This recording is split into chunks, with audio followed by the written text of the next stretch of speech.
खुलुमबाय स्टुडिअ दं आं साजिब बसुमतारी। अमरस ब्रह्मआ दुलाराय बर' फरायसा आफादनि खामानि मावबाय थानायखौ नुस'नाया दुलाराय बर' फरायसा आफादजों लोगोसे बर' हारिनि थाखाय मोनसे दुखुनांथाव बाथ्रा।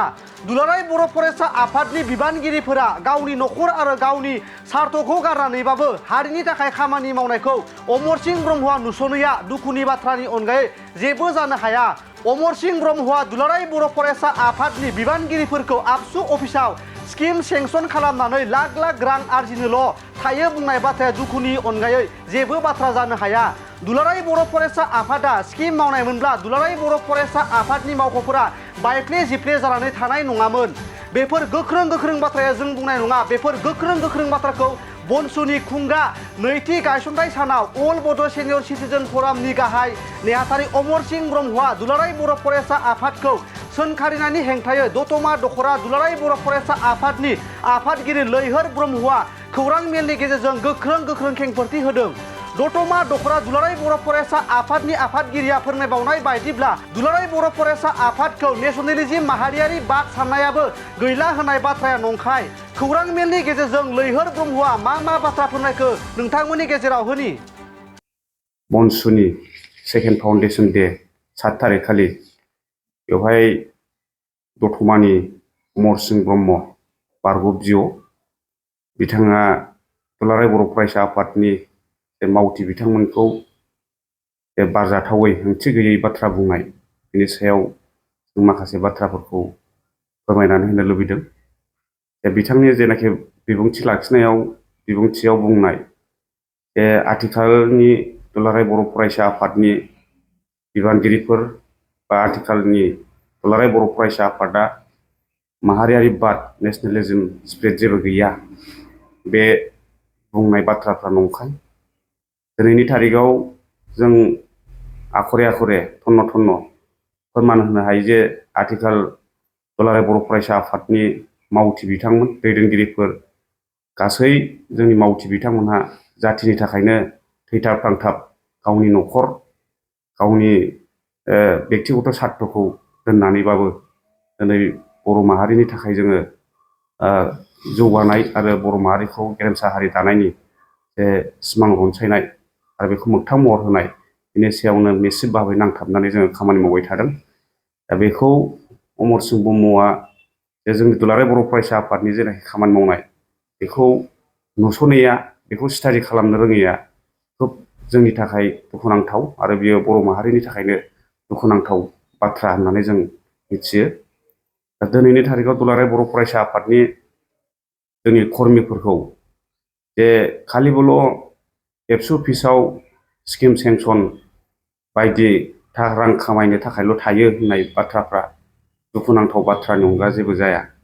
मानोना दिनैनि तारिखाव जों जेनाखि आनसलिकनिफ्राय दालाइसा आफाद जिल्ला आफाद मिरु आफादफोराव जाय बिथांमोनहा थायो बिथांमोननि जेनाखि अबस्था बिथांमोननि जेनाखि खामानि मावनाय जाथिनि थाखाय नांथाबनाय बेखौ नोजोर बोयोबा दिनै जों बिथांमोननो अमरस ब्रह्म एसेबाबो मिथिहोनांगौ दं होननानै जों सानो।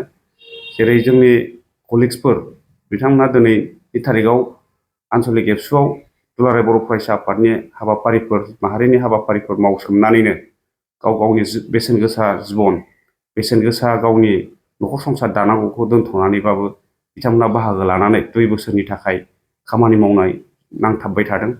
आरो बे बिथिंखौ नोजोर बोनानैनो दिनै अमरस ब्रह्मखौ सोंखारिनो आरो दुखुनांथाव मोनसे खावलायनो गोनां बाथ्राफोर दङ। दा बेहाय दिनै अमरस ब्रह्मआ मानो नोजोर होआखै आनसलिक एबसुनि कलिग्सफ्रा मा जायो मा थायो दिनै जों जुदि स्किम मावनायमोनबा गभर्नमेन्टजों मिलायनानै जुदि स्किम मावनायमोनबा दिनै आनसलिक एबसुनि थाग्रा मावखुलिफोर जिहं फाहं जानानै दं। आनसलिक एबसुनि जेनाखि कलिग्सफोर दिनै रिसार्च होनो थाखाय जोङो होनो हाया। आनसलिक एबसुनि कलिग्सफोरनो मावथिफोरनो जोंनि एबसुनि वार्कारफोरनो जों जेरैबायदि माने थांनाय फैनायनि सुजुग सुबिदा राहा होनांगौमोन जों बेखौ होनो हायाखै।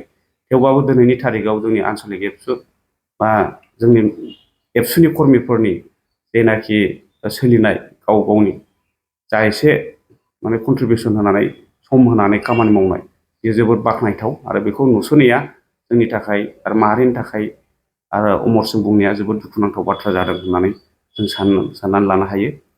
मानोना दिनैबो जोङो फोरमान होनो हायो, दिनै जोङो दुलाराय बर' फरायसा आफादाव गावनि फिसाजोफोरखौ हगारदों। बिथांमोननाव मानो सोङाखै, दिनै मानो मिथिनो लुबैयाखै बिथांमोननाव सोंनानै, जाय बिथांमोना एबसुआव गावनि फिसाफोरखौ हगार हरदों बिथांमोनखौसो जोङो दिनैनि थारिखआव साबायखर होनांगोन आरो बिथांमोनखौ जों साबायखरबो होयो दुलाराय बर' फरायसा आफाद हिसाबै। दा बे समाव जोङो मिथिगौ, जोंनि बिमा बिफाफ्रा मिथिगौ, जाय बिथांमोनहा एबसुआव खामानि मावनो गावनि फिसाजोफोरखौ दैथायहरदों 2 बोसोरनि थाखाय खामानि मावनो, जाथिनि थाखाय खामानि मावनो, बिथांमोनासो मिथिगौ। दिनै गाव लोमजायोबा गावनि फिसाफ्रा एबसुआव खामानि मावनानै मुलि थरसे जाहोहैनो हायै अबस्था, मोजां मोनसे ट्रिटमेन्ट होनो हायै अबस्थायाव जोङो बे थासारियाव भुगिनांबाय थादों। दा बेखौ एथ' खस्थ' खालामसेयावबो, माने गोसो होसारनानै खामानि मावसेयावबो जे दिनै अमरसिं ब्रह्मआ दुलाराय बर' फरायसा आफादनि कर्मिफोरखौ स्किम जानो थायो, स्किम मावो, बेबायदि माखासे नंखाय बिबुंथि होनाया जोंनि थाखाय दुखुनांथाव बाथ्रा। बेखौ आङो दुखु फोरमायगोन। आरो बे समाव जों मिथियो, दिनैनि बे बेलायाव दुलाराय बर' फरायसा आफादखौ नेसनेलिज्म साननाय, बे माहारियारिबाद साननायफ्रा गैला होननायाबो बे नंखाय। मानोना दुलाराय बर' फरायसा आफादनि जे थान्दै जख'न्थाय बा दुलाराय बर' फरायसा आफादनि बोसोरसालिया जथुम्मा कनफारेन्सफ्राव बेबायदि डेलिगेट सिटिंआव जोङो सावरायनाय जायो जे माहारि थैनाय थांनायनि सायावनो जों बांसिनै नोजोर बोनानै जों सावरायनाय जायो आरो बेखौ जे थांखिफोर लायो, बे थांखिफोर लानायखौ जों प्रेक्टिकेल खामानि मावनायनि गेजेरजों जे 2 बोसोरनि थाखाय जों आपडेट खालामबाय थानाय, 1 बोसोराव रिपर्ट लानानै 1 बोसोराव बबे थालांखो, बबे मावफुंजाखो, बेखौ नोजोर होनानै जों खामानि मावबाय थादों। फारफ्रोमबो बिथिङावनो जौगानांगौनि थाखाय फारफ्रोमबो आयदाखौ लानानै जों खामानि मावबाय थादों। जेरै समाज बिथिङावनो जोङो गोबां थांखि हाबाफारिफोर रनसायनानै जों खामानि मावो। बे समाज सांग्रांथि खालामनाय, गामि गामि हाबनानै एवारनेस खालामनाय, गामि गामि हाबनानै रायजो राजाफोरजों मोजां गाज्रि सावरायनानै जों बबे लामाजों हान्थियोबा जोंनि समाजा साबस्रांगोन, बबे लामाजों हान्थियोबा जोंनि लाइमोनफोरखौ इयुन जेनेरेसनाव सुबुं सम्पद खालामहैनो हागोन, बे नोजोरखौ बोनानै दिनैनि थारिखआव दुलाराय बर' फरायसा आफादा खामानि मावबाय थादों। क'क्राझार नोगोरनि आर.एन.बी लामाजों थांनाय बागानसालि वार्ड नाम्बार 8आव रायजो राजाफोरनि गोग्गो देहा लाखिनो थाखाय सानजोरां इन्टारप्राइजआ गोदानै जेनेसा वेलनेस प्राइभेट लिमिटेड बेखेवदों। बे सानजोरां इन्टारप्राइज आयुर्वेदिक गलायाव मानसिनाव जानाय गेदेर गेदेर बेरामनि मुलिफोरखौ मोननो हागोन। किडनिकआव अन्थाइ जानाय, आथिं आखाइ जरा जरा सानाय, लिभार गाज्रि जालांनाय, मोदोमनि माननाय आरो बेनि अनगायैबो बायदि बायदि गेदेर गेदेर बेरामफोरनि मुलिफोरखौ बे सानजोरां इन्टारप्राइजआव लांफैनो हागोन।